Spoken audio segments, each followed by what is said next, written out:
published 1740 EDT, 12 October 2017. Updated 1740 EDT, 12 October 2017. A line will finally be drawn under one of football's great feuds at the Anfield ceremony for the renaming of the Centenary Stand after Kenny Dalglish on Friday.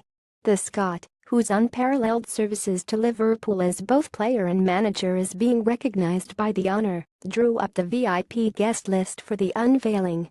The most intriguing name among the invitees is Sir Alex Ferguson, whose managerial rivalry with Dalglish mirrored the intensity of the games between Liverpool and Manchester United.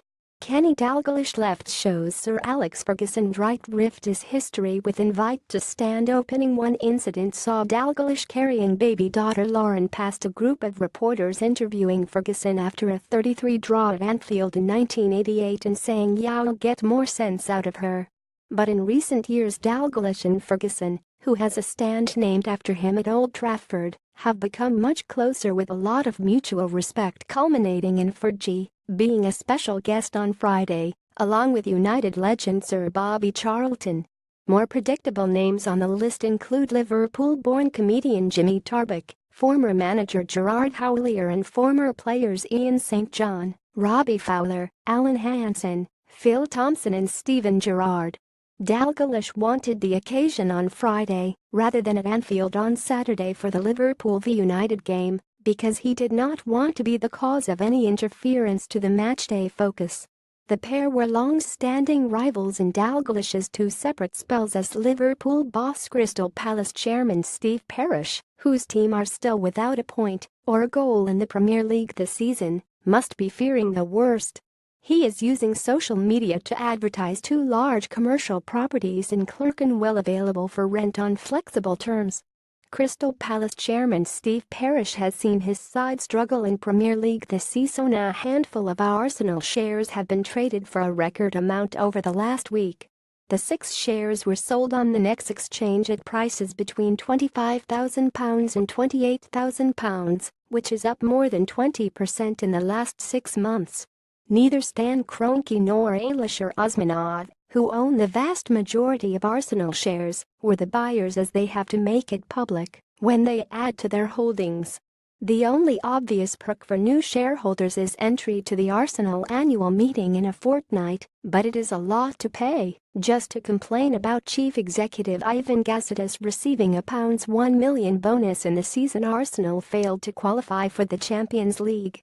Stan Kroenke's Arsenal have sold 6 shares all in the region of £25,000 to unknown investors. Boxing promoter Frank Warren, who has been a leading figure in the sport for more than 30 years, is set to have a TV series made about him. Independent producers World Media Rights have the funding in place to chart Warren's remarkable life. It includes breaking the monopoly hold on British boxing in the 1980s, being shot at close range by a masked gunman, and being beaten up by Mike Tyson over the heavyweight boxer's unpaid jewelry bill. MCC's wasteful trip with all money now crucial to the MCC, after they turned down £150 million from property developer Charles Rifkind in favour of funding their own improvements to Lord's. The club will be spending members' cash in extravagant fashion by staging the next World Cricket Committee in Sydney. The Talking Shop group meet twice a year, once at Lord's and then again at an agreeable global test location. The Sydney meeting is not even being staged during the Ashes test, but 2 days after, prolonging the expensive jolly. If MCC members are paying, the summits should be at Lord's, not on the other side of the world. An MCC spokesman said the World Cricket Committee has been hugely influential around floodlit cricket, pink balls, size of bats and sendings off, to name but 4 big issues. The MCC will spend big with their members' money on World Cricket Committee in Sydney. It has emerged that the proposed Amazon Prime Fly on the Wall documentary series with Manchester City, which is concerning Premier League rights holders, is an even more lucrative project than first reported. Amazon are offering City £24 million over 3 years for access